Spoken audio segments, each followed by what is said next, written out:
Hi friends, ഞങ്ങൾ ഇന്ന് വന്നിട്ടുള്ളത് പൊന്നാനി MES കോളേജിൽ നിന്ന് സുവോളജി ബോട്ടണി വിഭാഗം വിദ്യാർത്ഥികളും അധ്യാപകരും കൂടെ വേൾഡ് വെറ്റ്ലാൻഡ് ഡേയുമായിട്ട് ബന്ധപ്പെട്ട് കുട്ടികളെ ഈ വെറ്റ്ലാൻഡൊക്കെ ഒന്ന് കാണിക്കാൻ വേണ്ടിയിട്ട് ഈ കോൾപ്പാടത്തിലേക്ക് വന്നിട്ടുള്ളത്. ഇത് ഉപ്പുങ്ങൽ എന്ന് പറയുന്ന സ്ഥലമാണ്. പൊന്നാനിയിൽ നിന്ന് ഏകദേശം 8 കിലോമീറ്റർ മാറിയിട്ടുള്ളൊരു സ്ഥലമാണ്.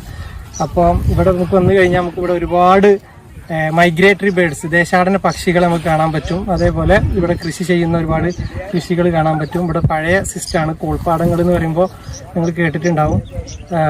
ഒന്ന് കാണിച്ചു കൊടുക്കുക, ആ ഭാഗങ്ങളൊക്കെ ഒന്ന് കാണിച്ചു കൊടുക്കുക.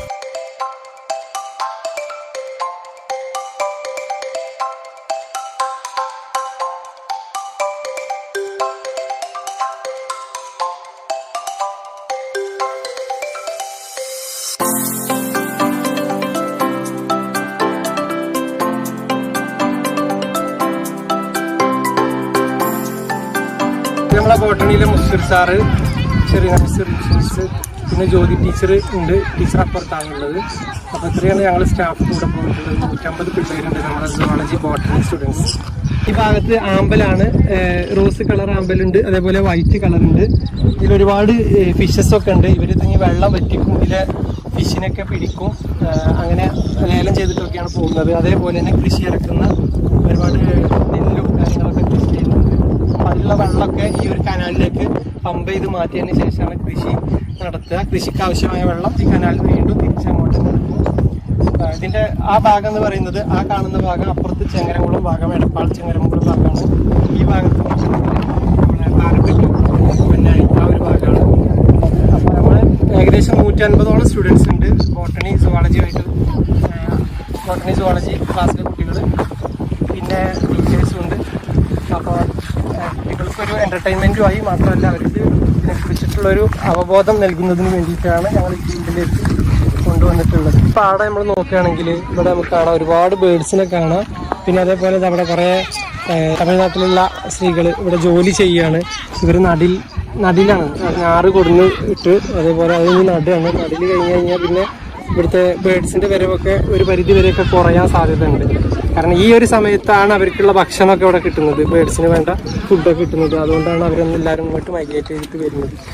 നമുക്ക് വീഡിയോയിൽ കാണാം അവർ നടുന്നതൊക്കെ. നമ്മൾ പഴയ ഒരു കാലം ഓർമ്മ വരികയാണ് ഇവിടേക്ക് വരുമ്പോൾ, നടിലും കൊയ്ത്തും ഇങ്ങനത്തെ കാര്യങ്ങളൊക്കെ.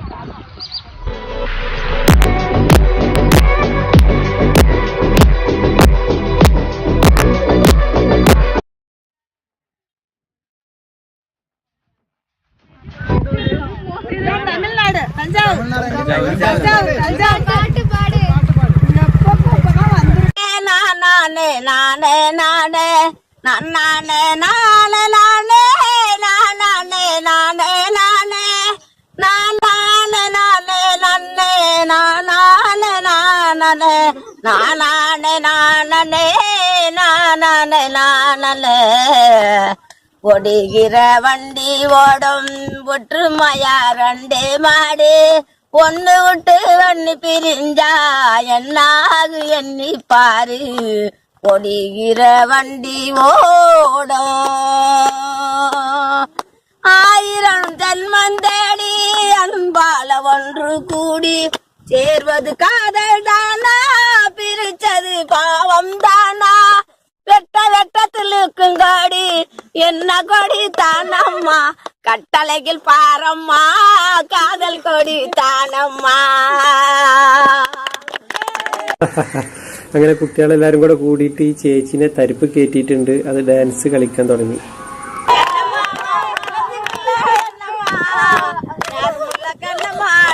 അവരെ കട്ടിക്ക് സമ്മതമാ.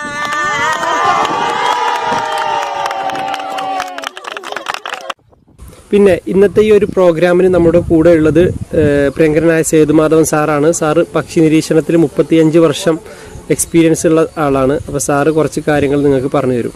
നമസ്കാരം, എൻ്റെ പേര് സേതുമാധവൻ. പുന്നീർകുളത്താണ് വീട്. ഏകദേശം 35 കൊല്ലത്തോളമായിട്ട് പക്ഷി നിരീക്ഷകനാണ്. കേരളത്തിലെ പക്ഷികൾ എന്നുള്ള ഇന്ത്യയുടെ സാറിൻ്റെ പുസ്തകം വായിച്ചിട്ടാണ് ഞാൻ പക്ഷി നിരീക്ഷണ രംഗത്തേക്ക് വന്നത്. അപ്പോൾ ആ പുസ്തകം വായിച്ചിട്ട് ഞാൻ സാറിനെ കാണുകയും അങ്ങനെ സാറിൻ്റെ കുറേ നിർദ്ദേശങ്ങളും അങ്ങനെയൊക്കെയാണ് ഞാൻ ഈ പക്ഷി നിരീക്ഷണത്തേക്ക് സജീവമാവാൻ കാരണം. അതിന് മുന്നേ ഞാൻ ശ്രീകൃഷ്ണ കോളേജിൽ ഡിഗ്രിക്ക് പഠിക്കുകയായിരുന്നു. ഡിഗ്രി കഴിഞ്ഞു, പിന്നെ കച്ചവടക്കാരനായി. അപ്പൊ അതിന്റെ ഇടയിൽ തന്നെയാണ് ഈ പക്ഷി നിരീക്ഷണം തുടർന്ന് കൊണ്ടുപോയത്. അപ്പൊ ആദ്യകാലത്ത് ഈ കോൾനിലങ്ങളാണ് എന്റെ ഒരു തട്ടകമെന്ന് ഞാൻ തിരിച്ചറിയുകയും അപ്പൊ അതിനുശേഷം കോൾനിലങ്ങളിൽ കൂടുതൽ കേന്ദ്രീകരിച്ച് പക്ഷി നിരീക്ഷണം നടത്തുകയും ചെയ്തു. പിന്നെ തിരുനെല്ലി, പറമ്പിക്കുളം, അങ്ങനെ കേരളത്തിലെ ഒരുപാട് സ്ഥലങ്ങളിലും ഞാൻ യാത്ര ചെയ്യുകയും അവിടെ താമസിക്കുകയും പക്ഷി നിരീക്ഷണമൊക്കെ നടത്തിയിട്ടുണ്ട്. അതുപോലെ സർവേകളിൽ പങ്കെടുക്കുക, അങ്ങനെയൊക്കെയാണ് പക്ഷി നിരീക്ഷണത്തിൽ കുറച്ച് പുരോഗതി കൈവരിച്ചത്. അപ്പൊ ആദ്യകാലത്ത് ഞാൻ പക്ഷി നിരീക്ഷണം തുടങ്ങുന്ന 85-86 കാലഘട്ടങ്ങളിൽ ഈ കോൾപ്പാടങ്ങളുടെ ഭാഗത്തുനിന്നും മറ്റു പാടങ്ങളുടെ ഭാഗത്തുനിന്നൊക്കെ ധാരാളം പക്ഷികളുടെയും ദേശാടന പക്ഷികളെയും മറ്റ് കൊക്കുവർഗത്തിൽപ്പെട്ട പക്ഷികളെയൊക്കെ പിടിച്ചുകൊണ്ട് പതിവായിരുന്നു. അപ്പൊ അതിന് മേയങ്കാട്ടിയാൽ റഫീഖ് എന്ന് പറഞ്ഞ എന്റെ സുഹൃത്തും ഞാനുമാണ് ഈ മേഖലയിൽ കുന്നംകുളം, പൊന്നാനി, ഗുരുവായൂരിന്റെ ഇടയിൽ എതിരെ പ്രവർത്തിക്കാനുണ്ടായിരുന്നുള്ളൂ ഒരു കാലത്ത്. ഇപ്പൊ 100 കണക്കിന് ആളുകളും അവരുടെ പ്രതിരോധ പ്രവർത്തനങ്ങളൊക്കെ അവർ ചെയ്യുന്നുണ്ട്. അപ്പൊ ആ കാലത്ത് ഞങ്ങൾക്ക് വളരെ ഭീഷണിയൊക്കെ നേരിടേണ്ടതായിട്ട് വന്നിട്ടുണ്ട്. അങ്ങനെ മെല്ലനെ അതിനെ നിർത്താനും അത് ഫോറസ്റ്റിന്റെയും പ്രത്യേകിച്ച് പ്രൊഫസർ നമീർ എന്നുള്ള ഏഷ്യയിൽ ഇതിന്റെയൊക്കെ ചുമതലയുള്ള ഫോറസ്ട്രി കോളേജിൽ ജോലി ചെയ്യുന്ന അദ്ദേഹത്തിന്റെയൊക്കെ സഹായം വളരെയധികം ഉണ്ടായി. അദ്ദേഹത്തിന്റെ നേതൃത്വത്തിൽ വളരെ സർവേകളൊക്കെ ഇവിടെ നടക്കാറുണ്ട്, എല്ലാ കൊല്ലവും നടക്കാറുണ്ട്, ഈ വർഷവും നടന്നിരുന്നു. അതിലൊക്കെ നമ്മൾ പങ്കെടുക്കാറുണ്ട്. അപ്പൊ അന്തർദേശീയ പ്രാധാന്യമുള്ള ഒരു തണ്ണീർത്തടമാണ് ഈ കേരളത്തിലെ ഈ കോൾനിലങ്ങൾ. അപ്പൊ 1972 തോന്നുന്നു റാംസർ സൈറ്റ് ആയിട്ട് പ്രഖ്യാപിക്കേണ്ടായി. ഇറാനിലെ റാംസർ എന്ന സ്ഥലത്തുള്ള വെച്ചിട്ടുണ്ടാക്കിയ ഉടമ്പടി പ്രകാരമാണ് ഈ കോൾനിലങ്ങൾ അന്തർദേശീയ പ്രാധാന്യമുള്ള റാംസർ സൈറ്റായിട്ട് പ്രഖ്യാപിക്കപ്പെട്ടത്. അത് ശാസ്താംകോട്ട കായല്, വേമ്പനാട്ട് കായല് മുതലായ ശുദ്ധജല തടാകങ്ങളും പൊന്നാനി കോള്, അതുപോലെ തൃശ്ശൂർ കോള്, ഇത്രയും സ്ഥലങ്ങളാണ് ഈ റാംസർ സൈറ്റിൽ ഉൾപ്പെടുത്തിയിട്ടുള്ളത്. അതിനുശേഷം കുറെ അന്തർദേശീയ പ്രാധാന്യം കിട്ടുകയും ഇവിടുത്തെ പഠനങ്ങളൊക്കെ കൂടുതൽ നടക്കുകയൊക്കെ ഉണ്ടായിട്ടുണ്ട്. ഒരുപാട് ദേശാടന പക്ഷികളും തദ്ദേശീയമായ പക്ഷികളും വരുന്ന ഒരു സ്ഥലമാണ്. യൂറോപ്പിന്റെ പല ഭാഗങ്ങളിൽ നിന്ന് വരുന്ന ബേഡുകളും, ഷോർ ബേഡ്സ് എന്നുള്ള പക്ഷികൾ, അതുപോലെ വലിയ കൊക്കുകൾ. ഇപ്പൊ അടുത്ത കാലത്ത് യൂറോപ്പിൽ നിന്ന് വന്ന വൈറ്റ് സ്റ്റോർക്കിനെയൊക്കെ ഇവിടെ കണ്ടെത്തിയിട്ടുണ്ട്. അത് വലിയൊരു അപൂർവമായ ഒരു റിപ്പോർട്ടാണ്. വലിയ തരത്തിലുള്ള ഒരു ജനശ്രദ്ധ ആകർഷിക്കുന്ന പലതരം പക്ഷികളെയും ഇവിടെ കണ്ടെത്തിയിട്ടുണ്ട്. അതുപോലെ ഒരുപാട് കാട്ടുതാറാവുകൾ, യൂറോപ്പിൽ നിന്ന് വരുന്ന പിൻടൈല്, ഗാർഗനി, അതുപോലെ തന്നെ ചൂളിനരണ്ടകൾ, അതുപോലെ തന്നെ കേരളത്തിന്റെ പുറത്ത് തമിഴ്നാട്, ആന്ധ്ര, അതുപോലെ ഹിമാലയത്തിന്റെ ഭാഗത്തു നിന്ന് വരുന്ന പക്ഷികൾ, അതുപോലെ പൂനാരകൾ, വലിയ തരത്തിലുള്ള രാജഹംസം എന്നുള്ള ഫ്ലെമിംഗോ പക്ഷി, അതുപോലെ പെലിക്കൺ, അങ്ങനെ ഒരുപാട് അപൂർവ പക്ഷികളൊക്കെ ഇവിടെ വരുന്നുണ്ട്. അതുപോലെ കോംബഡക് എന്നുള്ള പക്ഷികൾ, അതുപോലെ ഇവിടെ തന്നെ മഴക്കാലം കഴിഞ്ഞാലും ഇവിടെ നിൽക്കുന്ന കുറേ തരം പക്ഷികളുണ്ട്. അപ്പോൾ വലിയ പക്ഷി സമ്പത്ത്, അതുപോലെ തന്നെ മത്സ്യസമ്പത്ത്, അതുപോലെ കോളിൽ ഉണ്ടാകുന്ന വിളവ് തന്നെ ഏറ്റവും വലിയ വിളവ് കിട്ടുന്ന ഒരു സ്ഥലമാണ്. അധികം വളച്ചെലവില്ലാതെ, കൃഷിച്ചെലവില്ലാതെ ചെയ്യുന്ന ഒരു സ്ഥലം കൂടിയാണ് കോള്. ബെമ്പർ എന്നാണ് കോൾ എന്ന് പറഞ്ഞ ബെമ്പർ, അങ്ങനെ കോളടിച്ചു എന്നൊക്കെ പറയുന്ന വാക്കുന്നാണ് കോൾ നിലങ്ങൾ ഉണ്ടായിട്ടുള്ളത്. കൊല്ലത്തില് മഴക്കാലത്ത് മുഴുവൻ വെള്ളം മൂടിക്കെടുക്കുകയും അവസാനം 6 മാസത്തിന് ശേഷം ഈ വെള്ളം വറ്റിച്ചിട്ടാണ് ഇവിടെ കൃഷി ചെയ്യുന്നത്. ഇപ്പൊ അതാണ് ഇവിടെ കണ്ടുകൊണ്ടിരിക്കുന്നത്. അപ്പൊ അന്തർദേശീയ പ്രാധാന്യമുള്ളതും പ്രാദേശികമായി പ്രാധാന്യമുള്ളതും ഒരുപാട് മത്സ്യത്തൊഴിലാളികൾ ഇതിന്റെ മത്സ്യം പിടിച്ചൊക്കെ ജീവിക്കുന്നതും വളരെയധികം വിളവ് തരുന്ന ഈ സമ്പത്തായിട്ട് ഒക്കെ ഉള്ള ഈ സ്ഥലം നിലനിർത്തേണ്ടത് നമ്മുടെ എല്ലാവരെയും കൂടി ആവശ്യമാണ്. ഈ തണ്ണീർത്തടങ്ങൾ ഭൂമിയുടെ വൃക്കകൾ എന്ന് കൂടി പറയും. അപ്പൊ ഇത്രയൊക്കെയാണ് ഇതിന്റെ പ്രാധാന്യം.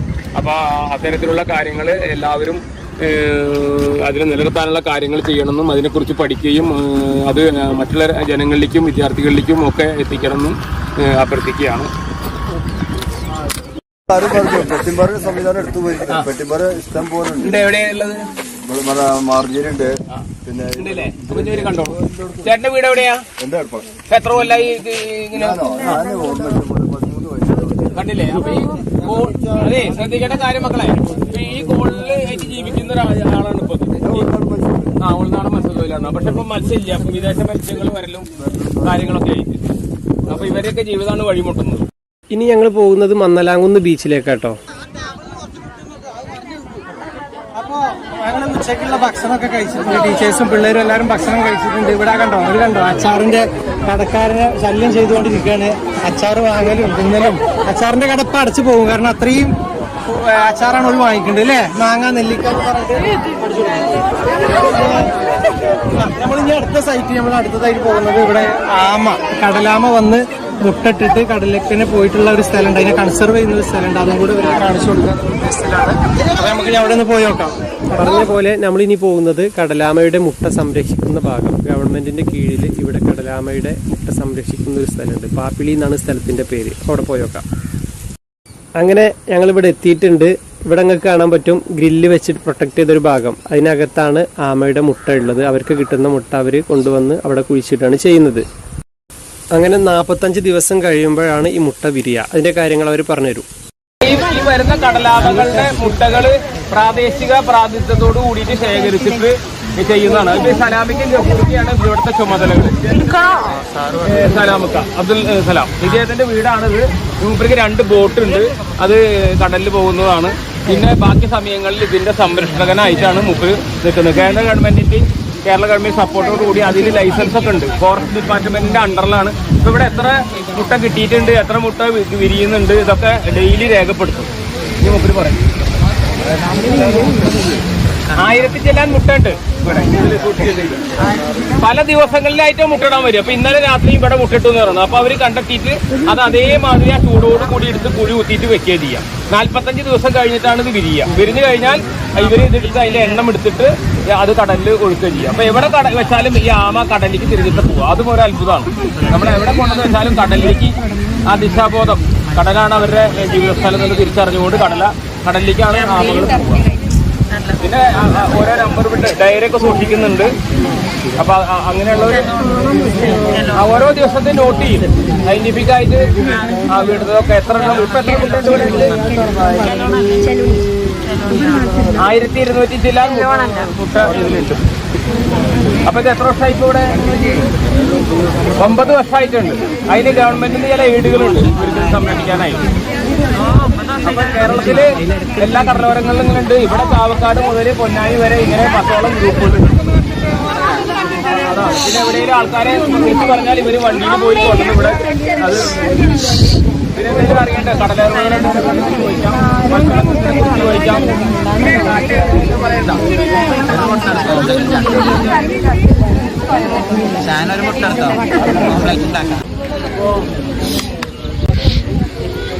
നമ്മളിവിടെ എത്തിച്ചേർന്നിട്ടുള്ളത് കടലാമകളുടെ